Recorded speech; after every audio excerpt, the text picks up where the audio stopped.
Welcome back ناظرین، ایک مرتبہ پھر حاضر خدمت ہیں پروگرام مسکرات رمضان کے ساتھ. میں ہوں آپ کا میزبان مدثر فاروقی تھانوی. ناظرین کرام، آج کی شب بہت افضل رات ہے، 27ویں شب ہے. میں اور آپ اللہ کے حضور سجدہ ریز ہو جائیں اور اللہ سے معافی مانگیں تو ایسا ہو نہیں سکتا کہ مجھے اور آپ کو اللہ رب العزت معاف نہ کریں، بشرط یہ کہ میری اور آپ کی دعا میں خلوص ہو، خلوص نیت ہو اور دوبارہ گناہ نہ کرنے کا عزم ہو. میرے ساتھ بیٹھے ہیں مفتی ابو ذر غفاری صاحب. حضرت، آج بڑی رات ہے. آج کی رات اللہ رب العزت نے قرآن مجید فرقان حمید کو نازل کیا، جو میری آپ کی اور ساری امت کی ہدایت کے لیے، رہنمائی کے لیے، شفا کے لیے بھیجی گئی. کیا فرمائیں گے؟ بسم اللہ الرحمن الرحیم نحمدہ ونصلی ونسلم علی رسولہ الکریم اما بعد. اللہ تعالیٰ نے قرآن کریم کی ایک صورت نازل فرمائی، سورۃ القدر،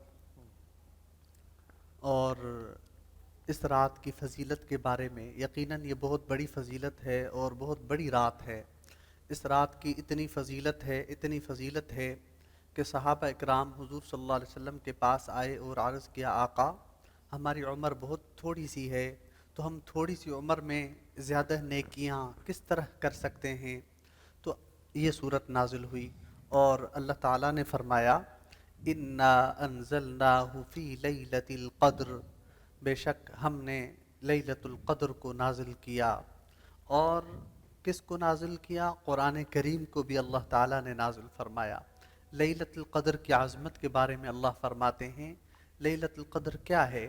وما ادراک ما لیلۃ القدر، آپ کو کیا معلوم کہ لیلۃ القدر کیا ہے؟ لیلۃ القدر خیر من الف شہر، یہ لیلۃ القدر ایسی رات ہے کہ 1000 مہینوں سے بھی زیادہ بہتر ہے. اس میں ایک رات میں جس نے عبادت کر لی وہ ایسا ہے کہ اس کو 1000 مہینوں سے بھی زیادہ اس کو عمر کا اس کو ثواب مل گیا. اور 1000 مہینے کتنے ہوتے ہیں؟ 83 سال 5 مہینے، یہ 1000 مہینے. اللہ فرماتے ان سے بھی زیادہ، خیر من الف شہر، ان سے بھی زیادہ. اور اس رات میں کیا ہوتا ہے؟ تنزل الملائکہ، ملائکہ کا نزول ہوتا ہے. ملائکہ اس دھرتی پر آتے ہیں، اس زمین پر ملائکہ آ جاتے ہیں. صرف ملائکہ ہی نہیں، والروح فیہا، اور ملائکہ کا سردار جبریل امین. روح سے مراد جبریل امین علیہ السلام. حضرت جبریل علیہ السلام بھی وہ بھی تشریف لاتے ہیں اس زمین پر. والروح فیہا باذن ربہم، اپنے رب کی اجازت سے، اس کے حکم سے، اس کی مرضی سے. من کل امر، اور اس کا حکم لے کر. سلام ہی حتی مطلع الفجر، سلام وہ کیا، یعنی طلوع فجر تک وہ رحمت بھیجتے ہیں، وہ سلامتی بھیجتے ہیں. اللہ کے جو بندے عبادت کر رہے ہوتے ہیں، نمازوں میں مشغول ہوتے ہیں، جو اللہ سے مانگ رہے ہوتے ہیں، یہ طلوع فجر تک اس محفل کو ڈھانپ لیتے ہیں، اس کو گھیر لیتے ہیں اور واپس اللہ کے پاس پہنچ جاتے ہیں. تو اس پوری رات کی عبادت کی فضیلت ہے. اس ایک رات میں جس نے عبادت کر لی، حقوق اللہ، اللہ کے حقوق کو معاف کروا لیا، تو اللہ تعالیٰ اس کے نام اعمال میں عبادتیں ہی عبادتیں لکھ لیں گے، اس کے نام اعمال میں نیکیاں ہی نیکیاں لکھ دیں گے. تو ہم اس رات میں اللہ سے اپنے گناہوں کی معافی مانگیں. اللہ فرماتے ہیں، وَإِذَا سَأَلَكَ عِبَادِي عَنِّي فَإِنِّي قَرِيبٌ، اے اللہ، اے محبوب، جب آپ سے میرے بندے میرے بارے میں پوچھیں میں کہاں ہوتا ہوں، آپ انہیں بتا دیجئے، فَإِنِّي قریب، میں قریب ہوں.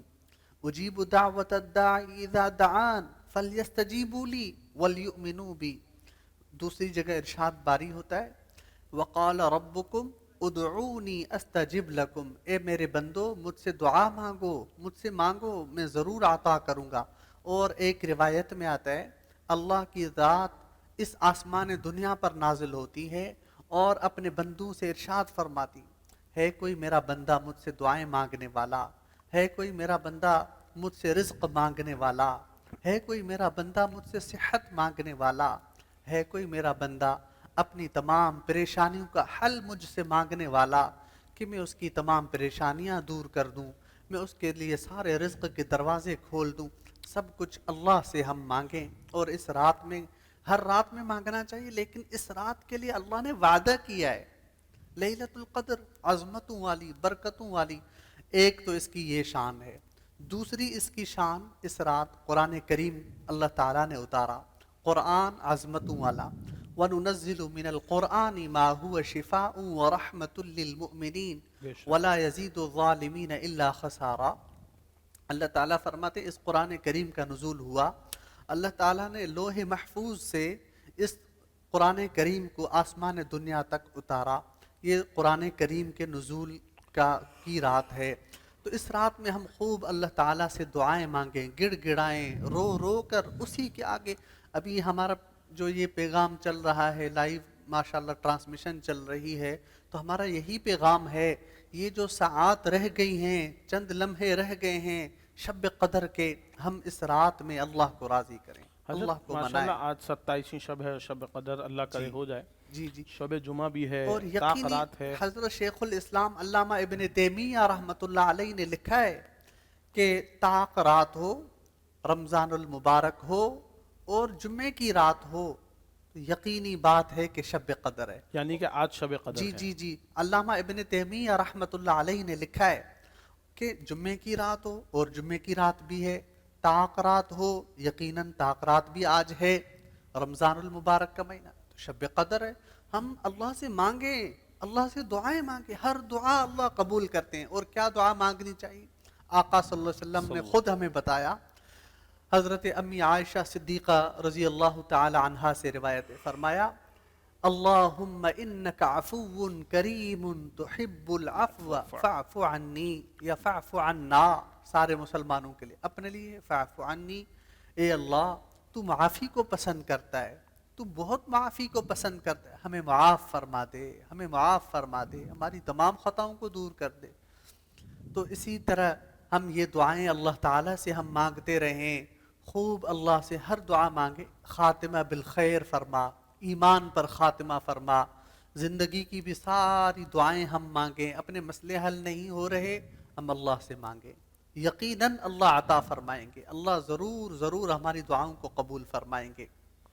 تو ہمیں اللہ سے مانگنے کی لیے نہیں نہیں، بے شک اس میں تو کوئی لیکن کیونکہ ہمیں 5 راتیں ہیں، 21 23 25 27 اور 29، جیسے آپ نے علامہ ابن تمیمہ رحمۃ اللہ تیمیہ علیہ تیمیہ رحمۃ اللہ تیمیہ علیہ۔ رحمۃ جی اللہ علیہ کا آپ نے ذکر فرمایا، جی تو اس کے مطابق تو آج ہو گئی۔ ویسے تو حکم یہ ہے کہ جی، 5 راتوں میں طاق طاق رات کو راتوں میں ڈھونڈو، تلاش کریں۔ تاکہ لوگ باقی طاق جی راتوں کا جی بھی جی اہتمام کریں۔ جی 21ویں جی شب کا جس سے اعتکاف بھی شروع ہو جاتا جی ہے، جی، 21 23 ایسا 25 ہی 27۔ تو اب جو لوگ ہیں، اگر یہ آج ہی طاق رات ہو جائے، اللہ کرے اور اللہ ہم سب کے، تو میں آمین۔ نے دیکھا ہے کہ لوگ جو ہیں پھر وہ 29ویں کو اور 25ویں کا وہ اہتمام نہیں کرتے جو 27ویں شب کا خاص اہتمام کرتے جی ہیں۔ جی، اس کی کیا وجہ ہے کہ مطلب لوگ مزید 5 طاق راتوں کا وہ اہتمام 4 کا نہیں کرتے جو 27ویں شب؟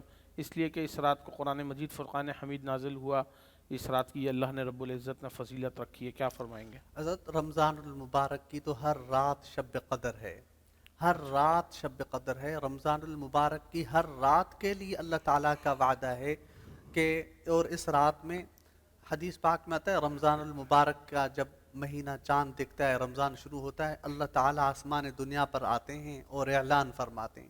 تو یہ پورے رمضان المبارک کے لیے اللہ تعالیٰ کا وعدہ ہے، اس میں عذاب میں تخفیف ہو جاتی ہے۔ جس کا رمضان المبارک کے اندر انتقال ہو جائے اس کے لیے کیا حکم ہے کہ اس کو جو ہے عذاب اچھا، الہی سے جن لوگوں کا رمضان المبارک میں انتقال ہو جاتا ہے، کیا وہ بلا حساب کتاب جنت میں داخل ہو جاتے ہیں؟ حضرت بالکل اللہ تعالیٰ ان سے حساب کتاب معاف فرما دیتے ہیں، لیکن حقوق العباد ان کے ذمہ بہرحال رہتے ہیں۔ اللہ کے اپنے حقوق اللہ تعالیٰ ان سے جو ہے معاف فرما دیتے ہیں، اللہ تعالیٰ ان کے حساب میں تخفیف ہو جاتی ہے، نرمی ہو جاتی ہے۔ اگر ان کے ذمہ کوئی حقوق العباد رہے ہیں تو وہ تو معاف نہیں ہو سکتے۔ کون کون سے ایسے گناہ ہیں جو اس طاق رات میں بھی معاف نہیں ہوں گے؟ ان کے لیے حدیث پاک میں آتا ہے کہ 4 گناہ ایسے ہیں جو اس طاق رات میں، اس شب قدر میں بھی معاف نہیں ہوں گے، اس رمضان میں بھی ان کی بخشش نہیں ہوگی۔ وہ 4 کیا ہیں؟ سب سے پہلا شرک کرنے والا، بے شک۔ شرک، ان اللہ لا یغفر ان یشرک بہ ویغفر ما دون ذلک لمن یشاء، اللہ تعالیٰ شرک کو معاف نہیں فرمائیں گے، اس کے علاوہ جو چاہے ہم اللہ تعالیٰ سب کچھ معاف فرمائیں گے۔ دوسرے نمبر پر والدین کی نافرمانی کرنے والا، ماں باپ کا دل دکھانے والا، ماں باپ کو غصہ دلانے والا، ماں باپ کے آگے تیز آواز میں بات کرنے والا، اس کی بھی بخشش نہیں ہے۔ تو اگر کسی کے والدین حیات ہیں اور انہوں نے اپنے والدین کے آگے تلخ بات کی ہے تو خدا را اپنے والدین سے معافی مانگیں، ان کے آگے روئیں، ان کے آگے گڑ گڑائیں، ان کے پاؤں پکڑ کر ان سے معافی مانگیں کہ میری ماں، میرے والد، میں نے آپ کا دل دکھایا، میں نے فلاں موقع پر آپ سے یہ بے ادبی کی، مجھے نہیں کرنی، مجھے معاف کر دیں۔ وہ معاف کر دیں گے، وہ معاف کر دیا انہوں نے۔ تو میں آپ کو ایک واقعہ سنا، حضرت علقمہ صحابی رسول، جب سکرات کا عالم ہے ان کا تو سانس نہیں نکل رہی، اللہ کے نبی، اے اللہ کے نبی، یہ آپ کا صحابی ہے، اس کو پتہ نہیں کیا ہو گیا، ان کی سانس نہ اندر جا رہی ہے نہ باہر، نہ نکل رہی ہے نہ صحیح ہو رہے ہیں، ان کو کیا ہو گیا؟ ہم کلمہ پڑھانے کی کوشش کر رہے ہیں، کلمہ ان کی زبان پر نہیں آتا۔ صحابہ اکرام حضور کے پاس چلے گئے، حضور صلی اللہ علیہ وسلم نے فرمایا اس کا باپ زندہ ہے؟ باپ کو بلایا گیا، باپ نہیں تھا، حیات نہیں تھے، جی باپ کا انتقال ہو گیا، اچھا ماں زندہ ہے؟ آقا نے فرمایا جی ہاں ماں زندہ ہے لیکن بوڑھی ہے۔ حضور نے فرمایا اس کو بلائیں، ماں کو بلایا گیا، حضور نے فرمایا کیا تم اس کو معاف کر سکتی ہو؟ ماں ناراض تھی، ماں نے کہا نہیں آقا نہیں، میں معاف نہیں کروں گی۔ حضور نے فرمایا پھر اس کو ماں کی ممتا کو جوش دلانے کے لیے حضور نے فرمایا لکڑیاں جمع کر، لکڑیاں جمع کرو۔ صحابہ سے فرمایا، صحابہ لکڑیاں جمع کرنے میں لگے۔ حضور نے پھر پوچھا کیا تم اس کو معاف کر سکتی ہو؟ معاف کرو اس کو۔ ماں نے کہا نہیں، اس نے میرا دل دکھایا ہے، اس کو میں معاف نہیں کروں گی۔ پھر حضور نے فرمایا آگ لگاؤ، لکڑیاں جمع ہو گئی، آگ لگانی شروع ہو گئی۔ ماں کے دل میں جوش آیا، میں اپنے بیٹے کو جو آگ میں نہیں جلتا ہوا دیکھ سکتی۔ ماں نے کہا میں نے اس کو سب کچھ معاف کر دیا۔ ماں نے جیسے ہی یہ لفظ کہے تو وہاں سے ان کی زبان پہ کلمہ جاری ہو گیا، لا الہ الا اللہ محمد الرسول اللہ، اور اس کی روح پرواز ہو گئی۔ ناظرین کرام، یہ مقدس اور برکت والی رات، یہ میری اور آپ کی مغفرت والی رات، جس رات کو میں اور آپ اپنی مغفرت کروانا چاہتے ہیں، اپنے گناہ معاف کرانا چاہتے ہیں، وجہ تخلیق کائنات آقا نامدار احمد مجتبیٰ محمد مصطفیٰ سرکار دو عالم صلی اللہ علیہ وسلم نے حضرت جبریل امین علیہ السلام کی اس بددعا پر آمین کہا، جس پر انہوں نے کہا کہ برباد ہوا وہ شخص جس نے رمضان المبارک کا مقدس مہینہ پایا اور اپنی مغفرت نہ کروا سکا، بے شک، اور ماں باپ کو بڑی عمر میں پایا اور ان کی خدمت نہ کی تو برباد ہوا وہ شخص۔ تو وجہ تخلیق کائنات آقا نامدار احمد مجتبیٰ محمد مصطفیٰ سرکار دو عالم صلی اللہ علیہ وسلم نے فرمایا آمین، اور پھر کہا کہ وہ شخص جس نے اللہ کے رسول کا نام سنا اور ان پر درود نہ بھیجا تو فرمایا برباد ہوا وہ شخص، تو رسول اللہ صلی اللہ علیہ وسلم نے فرمایا آمین۔ ناظرین کرام، اللہ کے بعد، رسول اللہ صلی اللہ علیہ وسلم کے بعد اگر دنیا میں کسی کا درجہ ہے تو میرے اور آپ کے ماں باپ کا ہے، بے شک، جن سے ہم اور آپ پیدا کیے گئے۔ بے شک، ناظرین کرام، اگر ہم اور آپ اپنے ماں باپ کا حق ادا نہیں کر سکتے، ہم نے اور آپ نے اپنے ماں باپ کا حق ادا نہیں کیا، فرض ادا نہیں کیا، ان سے تو ہم نے اولڈ ہومز بھر دیے ہیں، تو ناظرین کرام یہ مسجدیں، یہ مدرسے، یہ مجھے اور آپ کو نہیں بخشوائیں گے جب تک میں اور آپ اپنے ماں باپ کو راضی نہ کر لیں۔ ناظرین کرام، حقوق اللہ تو اللہ کے ذمے ہیں، اللہ تو اپنا حق معاف کر سکتے ہیں لیکن حقوق العباد معاف نہیں ہوں گے۔ اگر گھروں میں بہنیں بیٹیاں ذلیل اور رسوا ہو رہی ہیں اپنے حق کی وراثت کے حصوں کا، جس کا اللہ رب العزت نے قرآن مجید فرقان حمید میں ذکر فرمایا، اگر وہ ان سے محروم ہیں تو آپ یقین کیجئے میں بہت ہی ذمہ داری کے ساتھ یہ بات کہتا ہوں کہ میری اور آپ کی مغفرت نہیں ہوگی اگر میں اور آپ اپنی بہن بیٹیوں کے حق حصے دبا بیٹھے ہیں، ہم ان کو وراثت کے حصوں سے محروم رکھتے ہیں، یتیموں کو، مسکینوں کو ان کے حصوں سے محروم رکھیں گے تو آج کی رات، آنے والی رات، گزری ہوئی راتیں مجھے اور آپ کو معاف نہیں کرا سکتی۔ ناظرین کرام، جب تک ہم لوگوں تک ان کے حقوق نہ پہنچا دیجئے، اللہ مجھ سے اور آپ سے راضی ہو جائے اور ہمیں اور آپ کو ان ہدایت کے رستوں پہ چلا دے جہاں سے میری اور آپ کی واپسی ناممکن ہو جائے۔ ناظرین کرام، چلتے ہیں ایک چھوٹے سے وقفے کی طرف، کہیں مت جائیے، آپ دیکھ رہے ہیں پروگرام مسکراتا رمضان اور میں ہوں آپ کا میزبان مدثر فاروقی تھانوی۔